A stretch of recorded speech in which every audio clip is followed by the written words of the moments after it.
Welcome. InfoNomi is a Nubia Air, and today I will show you how you can capture a screenshot on this phone.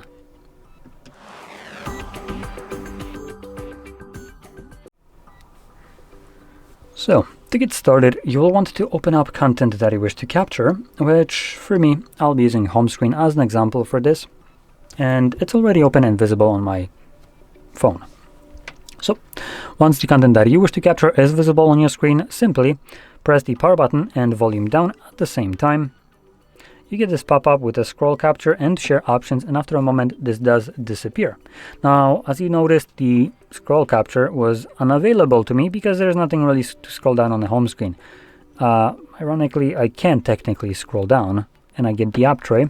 If I were to capture a screenshot here, I can use it because there is options to be scrolled down on. And as you can see, you can do this. You can tap at any point to stop it before it gets to the end, if there is an end. For instance, if you were to capture something like, I don't know, your Instagram feed, good luck finding the end. So, as you can see, when you capture a scroll one, you will need to also save it. So remember that. And whichever way you went about capturing your screenshot, you can find all of them by going into your Photos application and navigate to Collections.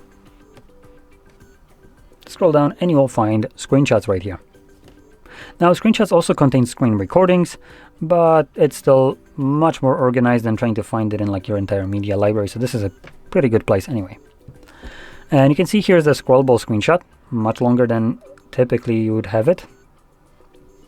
And here we have the normal screenshot. So there we go.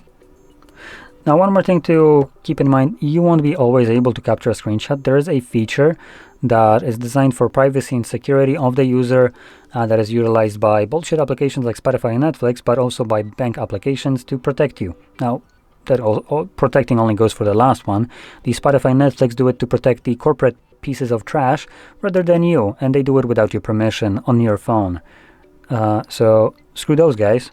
But for a bank, that's pretty good. Though it might be a little bit annoying if you want to capture a screenshot, sometimes confirming a payment or something like that. But that's why in bank applications, you have the option to basically download a confirmation that circumvents the inability for you to capture a screenshot of something like that.